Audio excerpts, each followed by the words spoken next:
well. So I know Cindy from going back, I don't know, at this point, 15 years or something like that. She is one of the well understood she's a brand in the New England area, so to speak. She's been around for forever. She's a well-known marketing leader, CMO for multiple organizations, Vistaprint, Penn Foster. She used to be an agency leader, so she's kind of worked on both sides of the spectrum. I also brought her on as an advisor for me at Measured, and she was part of my advisory board. I've learned quite a bit just having her, just hanging out around her and having her kind of teach us on different things. And she's been very kind to offer her time and kind of educate us and offer wisdom in this class. One of the areas that I find her incredibly compelling is the ability to be, what's the right word for it? Is it influential with respect to how she communicates really complex analytics concepts? And I haven't been able to get past sort of a shady analytics idea past her. Every time I try something, she'll always catch me and be like, I don't buy that. I don't buy that. Go away. Come back with something that's actually more well thought through. So she's sort of a nose for BS, I guess is the best way to describe it. She's always catches any kind of BS coming at her. And she communicates in a very authoritative way to all audiences, exec audiences and teams reporting to her. And she's able to roll out complex attribution projects. So I thought she'd be a great addition to the class and how to communicate complexities of attribution to different stakeholders, right? So I thought a great addition. Thank you so much for giving your time, Cindy. Who are you today? How would you introduce yourself? Give us a little bit about your bio. Okay. Well, that was such a nice introduction. I don't know if I can do anything beyond that, but yeah, so I've been working in marketing over 25 years, as Madan said, large public companies, private equity backed, VC backed, startups, mid-size, kind of done all of it, and agencies, spent 10 years in the agency business. So my last full-time position was a chief marketing officer at Penn Foster, which is a mid-sized ed tech company. It's focused on job skills and training. Before that, I led global marketing for Vistaprint, as he had mentioned before, which was a much larger scale. We were one of Google's top 15 advertisers. I had responsibility for over $1 billion in revenue. So much different scales compared to some of the other places I've been. So I've been in all kinds of marketing situations. Right now I've been consulting for a while as a fractional CMO and kind of helping out a number of different companies through some investment partners that I know with their marketing and getting them started and building out their teams and things like that. So that's kind of where I am today. It's awesome. That's awesome. Great wealth of experience. And I can thank both you and Sarthak for being here. Cindy, let's talk about how would you, this is a complex concept, right? I think you educated me at one point saying that, hey, marketing is probably, if not number one, number two line item in the P&L with respect to spend and investment. And it's always going to have eyes on it. Finance is always going to be looking at it. So there's pressure to justify that investment every single month, if not every single quarter. And so how do you communicate to the highest levels in an organization? Let's say, for example, the board in a public company, in a smaller private company. How do you explain attribution and causality of marketing investment? Yeah, let me take it from there for us. Yeah, so I will say, so you're right, particularly in any B2C environment, particularly e-commerce, retail, you're going to find that your advertising spend is second to your headcount spend. It's huge, right? And so they're never comfortable with that board, right? They always want to know, when can you cut it? Or are we getting what we should? I would say the level of detail of that they're interested in really varies. So a large public company board like Vistaprint, the questions are going to be a little different than a smaller board, which tends to be, you tend to have more ability to explain, they tend to ask more detailed questions. So I would just say in general, and then I'll talk a little more about each one, they don't understand performance measurement at all, right? They might ask you, they might be like, hey, I saw that TV ad, what's going on? Are we getting a lot of customers from it? They tend to be very surface, and it's particularly the bigger boards, right? And they mostly, again, just want to know, when can we reduce it? Are we as profitable as we should be? Are we getting more revenue than we were before? So I think that the first step, depending on the board, is really, explaining the concept of attribution and sort of a cross-channel path to conversion, right? So that they understand no one channel is going to get us the customers that you want, right? Because a lot of times they pick at, I've had at a very large company, I've had a head of finance come to me and be like, hey, let's just shut off display advertising. That doesn't look so great. And it's like, you somebody who's never touched marketing coming in and just cherry picking something they're seeing on a report, right? And so you really have to explain to them the concept of cross channel and how it builds. And I make it pretty basic because, they don't really want to know the details a lot of times. So, how it sometimes just takes multiple channels, right, for someone to convert and get to the volume of customers that we're trying to get to. And I might give an example. So sometimes, like sports, the concept of an assist, right? So, this channel gets the assist, but we couldn't get it without them, right? And so really basic, try to understand, and also just really be clear that it's not the last click before a conversion that necessarily is going to get us all the volume on its own. So that would be a beginning, and then really help them understand how we need to look across the channels to understand incrementality, right? Um, and the benefit of that. So sometimes I'm justifying the spend on attribution tools, maybe with a smaller board, and I've got to kind of explain this. Sometimes it's more of just them understanding that to get to efficiency, we have to look across. And what's exciting about that is then we can then look at scale, where to scale as well, right? Because every board wants to know you're going to grow, right? And how much you can grow.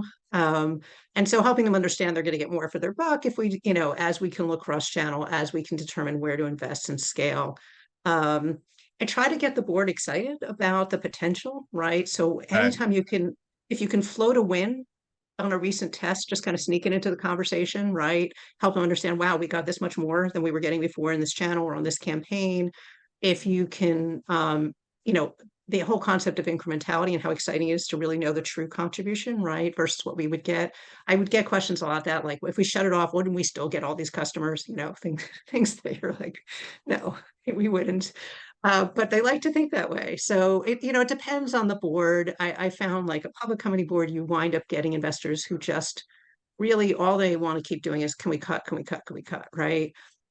And then it really becomes about explaining sort of this arc of the business and how, where you have you plug in lifetime value, you think about your targeting of your customers, how much more, if you can get better customers, it might cost a little bit more, but you're going to wind up with a higher lifetime value. You have to kind of bring in all the concepts, arm yourself with them to help them understand why the spend is worth it. And Right. also the idea that building your brand over time may help you actually reduce spend, but that takes money to do it. And it has a longer ROI. And you have to, you can't expect it to perform the same way as something at the bottom of the funnel, like a paid search ad. And Right. so a lot of it is education. Sometimes you just got to talk your way through it. And if you can build the credibility of yourself Yeah. and know, I'm testing, I know what to do, I understand efficiency, incrementality, we've had these wins. A lot Yeah. of times that happens and you can kind of get them past that. But the board can be challenging depending on their knowledge level and their education. It's a lot of times it's their lack of knowledge that causes more of the friction.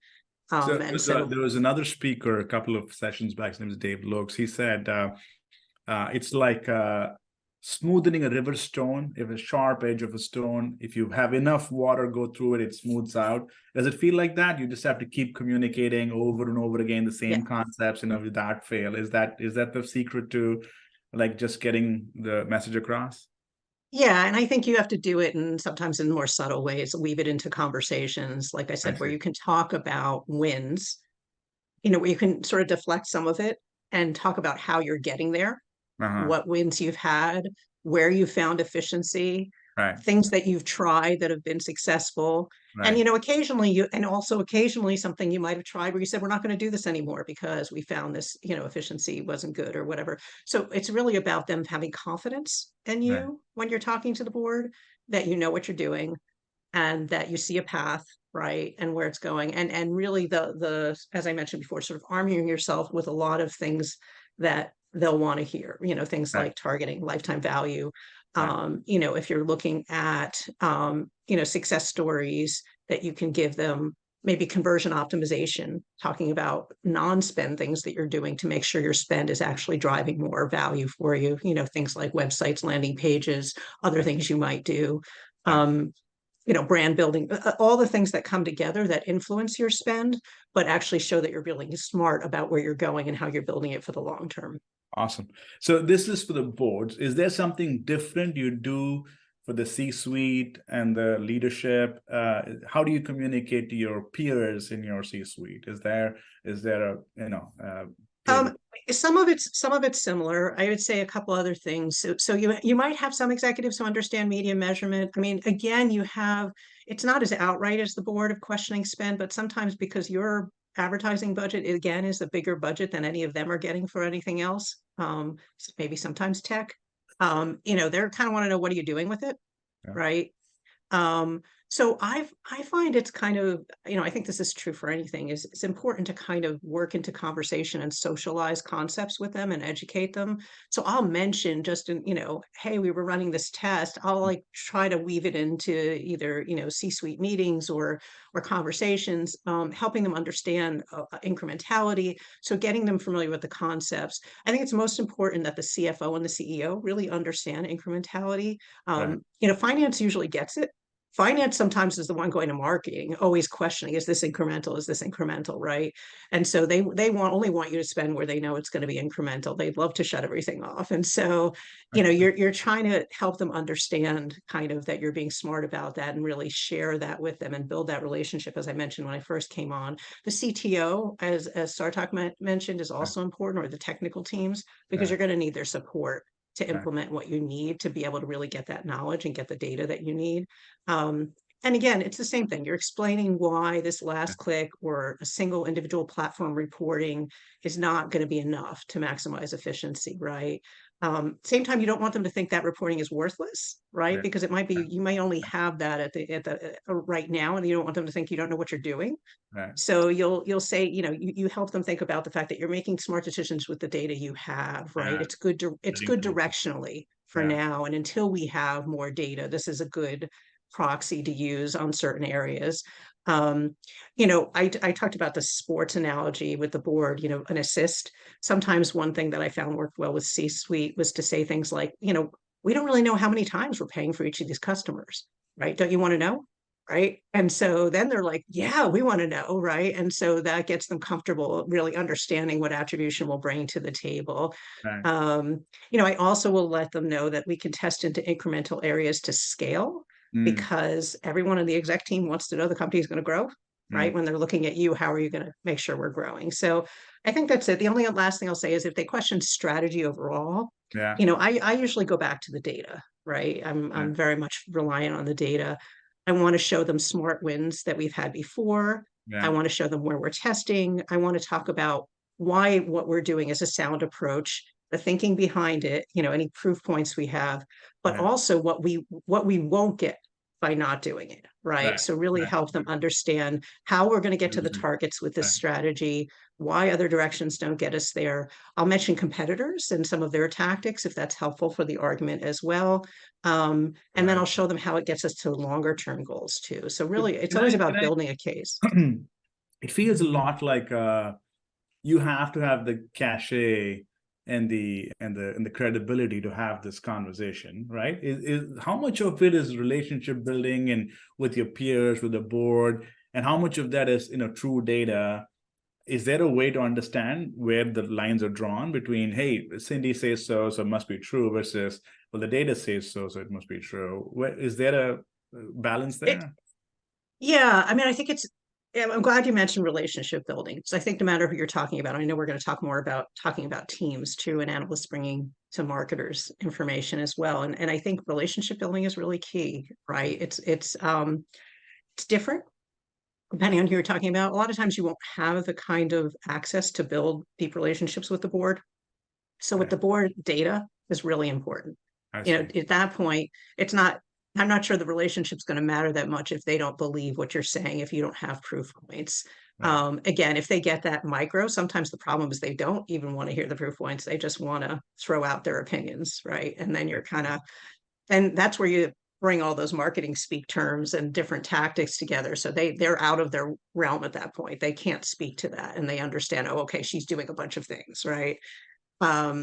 The relationship building with the C-suite, if you know, if they're peers or you have good relationships with them, I think is good to a degree. I think it's kind of a funnel approach, right? In the beginning, it might be more data, and then over time, once you prove yourself and you've got trust, the I see. relationship helps.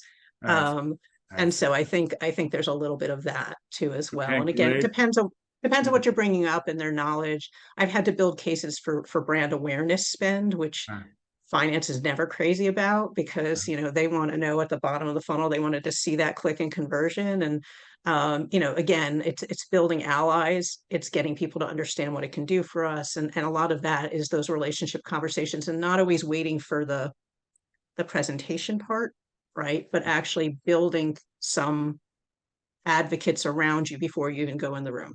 Beautiful. Wow, that's a great point. Building advocates before you walk into the room. Okay. Let me pause. I have a follow-up question, but anybody wants to ask a question about anything, of course, but anything about communicating to boards, communicating to C-level execs, a lot of your up and coming, marketing leaders. I'm sure this is top of mind for you. The great point she made about building allies before you walk into the room. Like, that's so important. Go ahead, Sean. So yeah, I think this is really insightful. I find that when I talk to consumers and not so much, or like, sorry, I mean clients, not so much, and I guess in this case would be the brands, like not so much that like once we get them on board with data, they immediately want to go to like LTV, right? And like which is like obviously like so hard to get to. So I wonder like there's like a walk, crawl, run approach that you have. Obviously, building relationships help with that, but like yeah, do you have those conversations too? It's like, okay, great. Like now we all want to know everything. Like, you know what I mean? So, like, is there a tactic you take with that as well, from starting to eventually where we want to end up? Yeah, I mean, I think a lot of times, and it sounds like your work in an agency environment, which I think we were going to talk about in a few minutes. I've spent 10 years in the agency business. Clients are hard, right?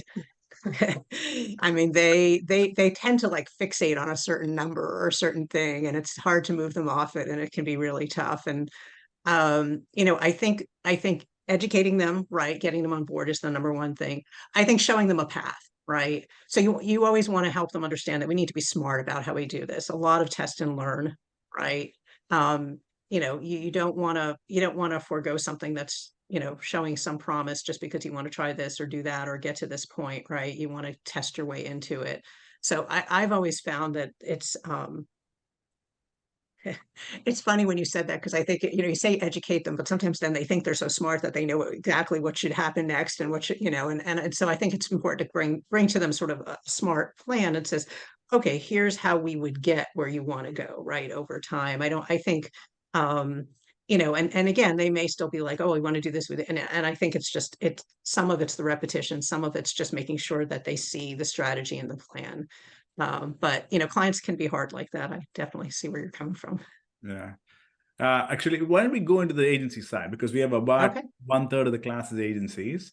Oh, And yes. I mean, it's challenging, right? Especially Yeah, yeah. the I've had some non- really interesting client experiences when it comes to performance marketing. You know, so I would say, if performance is not great, and their bosses who you never see because you just have this connection with the agency, the the easy thing for them to do is always blame the agency, right?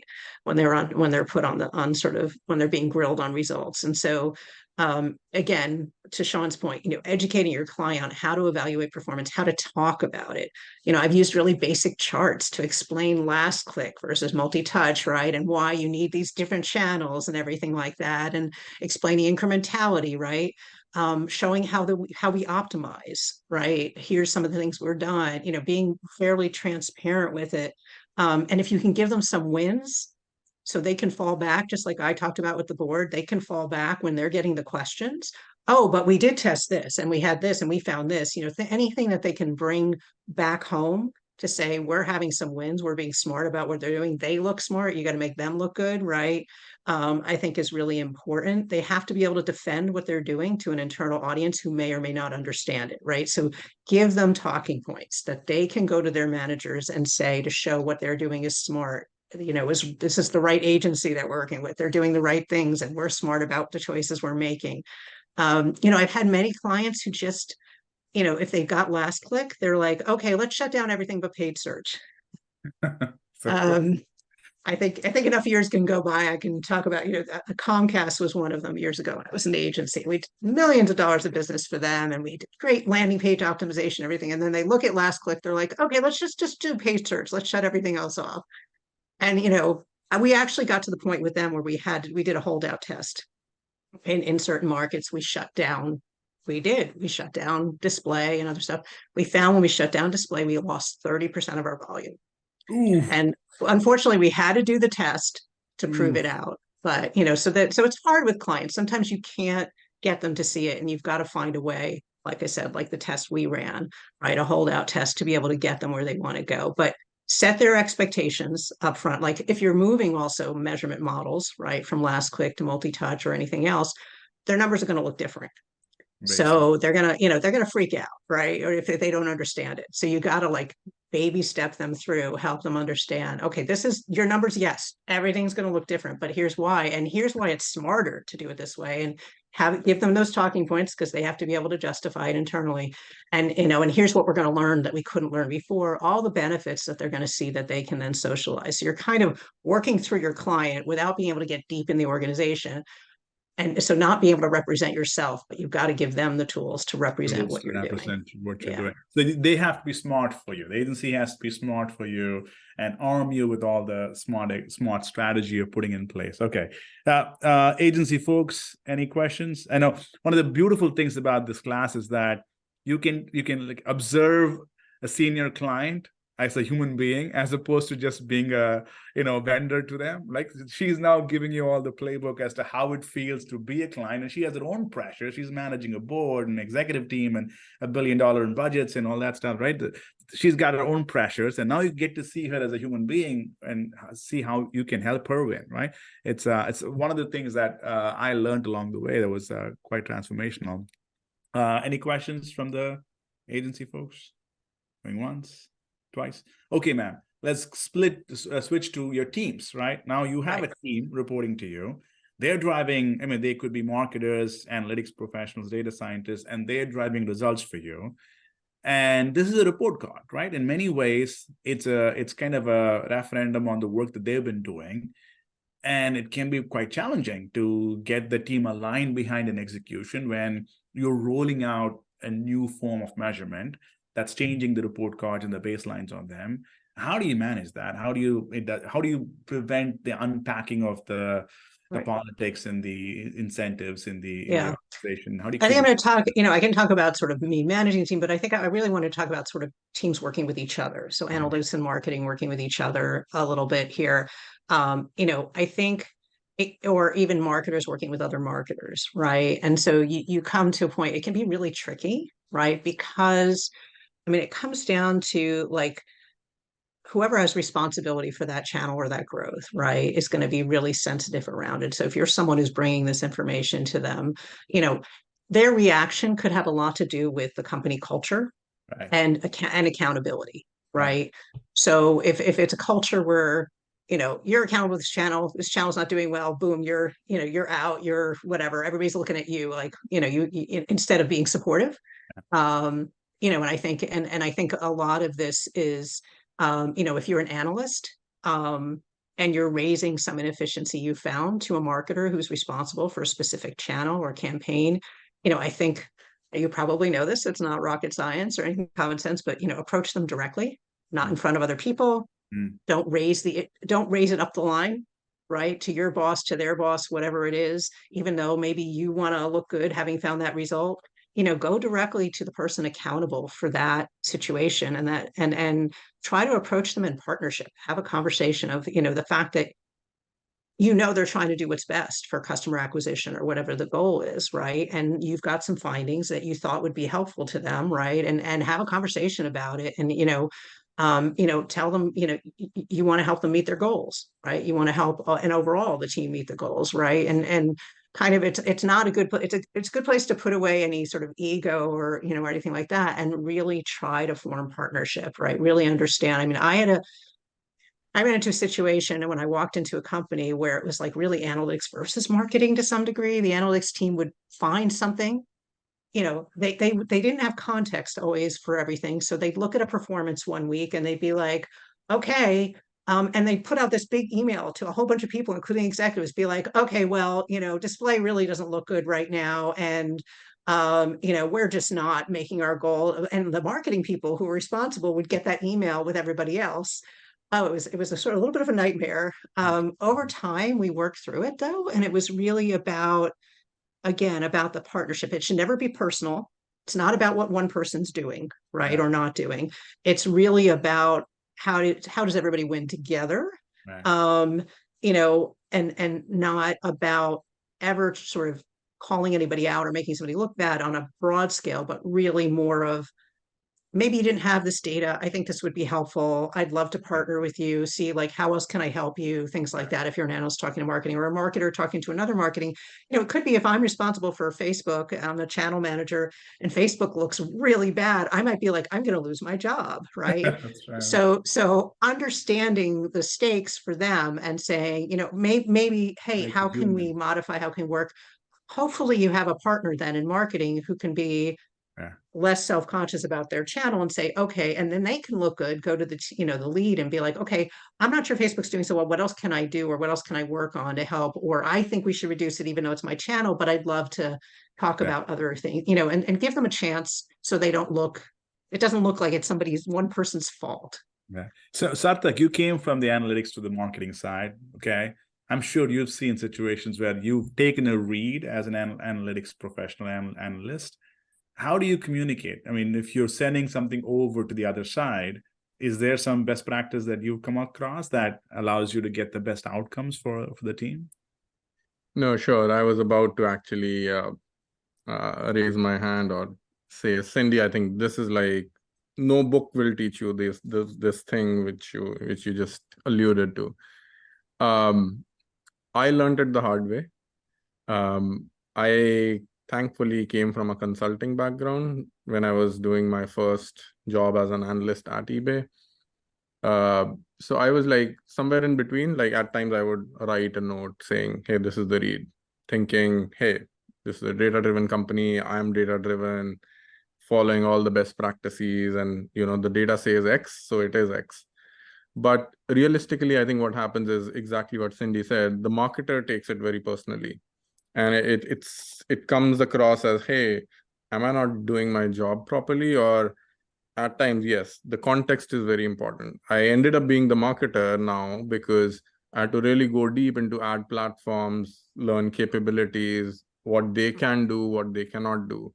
So that's why I'm saying, like, personally speaking, I was somewhere in between. And this is a very real aspect in corporations. Like, to answer your question, Madan, I think it's even, you have to think as A, put yourself in the marketer's shoes, one. B, in what order do you take your readout to the marketer first, ideally? Which is what Cindy said, be direct, be in a closed loop.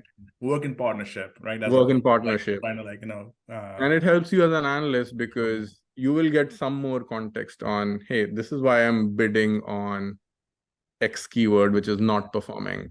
Or this is why I cut the budget at the month end because I was not supposed to spend X money, right? So you get that context from the marketer. And at eBay, they eventually made it like 2-in-a-box kind of practice.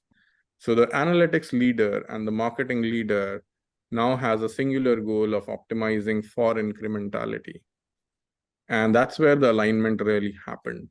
But I've been at other places where it's more about, I think, going back to the previous conversation on relationship building. So relationships also play a part. And what I felt is like eBay was still a young company, like 20, 25 years old. The other places I've worked have been there for like 50 plus years, PepsiCo, Estee. That's where I think the relationship aspects even are, more ingrained, and you got to have a level of trust built in based on your tenure and people who have been there on their tenure. So I think those are some of the best practices. I think the relationship aspect also varies by different companies. So I think more awareness on it's a living, breathing thing, right? You can't I mean, it's so unique to the companies you work in and the human So beings. unique to the culture, it's so unique to the people. Yeah. It's varying levels of, appetite for data-driven decisions and how you even treat your employees and so on. Yeah. That's right. It's such a human thing. Okay, we've got about 5 minutes left. Any final words of wisdom, Cindy, for the class? I think it's I think actually Sarthak just said, really good things. I think that emphasizing the relationship building, relying on the data, working in partnership, I think is going to be critical. I think as you work your way up the line, as you get higher and higher, it becomes more and more critical when you first enter an organization or as you're there to start to develop trust. Like I said, starting with the data, right? Help people understand the concept. So education, right? I often will have those conversations in ways where people don't want to feel like they're not smart, right? Or they don't know things. So I think how you have that conversation, depending on who you're talking to, I find phrases like, well, you might be familiar with this already. I'm trying to do this. Do you want me to tell you more about it? Or, like there's ways to have it depending on who you're talking to, right? I mean, I worked in a company where, neither the CFO or the CTO really understood attribution, right, at one point. Yeah. And I brought Manan in as an expert to actually talk to them at one point to help them understand, right? And so because it's really important. And again, but nobody who's reached that level in their career, at a C level necessarily wants to feel like they're not being smart, right? And so really, helping them understand, and again, using terms like I talked about, like helping them understand how channels assist each other, or how, you could be paying for somebody in multiple channels. So simplifying it, but, being the marketer or the analyst sort of coming in with your expertise is helpful as well. And so, so I think there's a balancing act a little bit in how you talk to different levels, depending on their patience and their willingness to learn and how they feel about learning new concepts and so forth. But I think getting finance and tech on board, helping people understand the benefits of measuring cross-channel and what it can do for you, sharing your wins, even if like you don't want to feel like you're bragging, like if you could find ways to work them into conversation, you'd be surprised how much I've done that. Just simple, oh, I didn't tell you we ran this test, it was really great, just working in and also being grateful. So I'll do often a lot of times if I'm getting help from finance or tech or analytics or whatever it is, I'm always sure to point out the role that they played.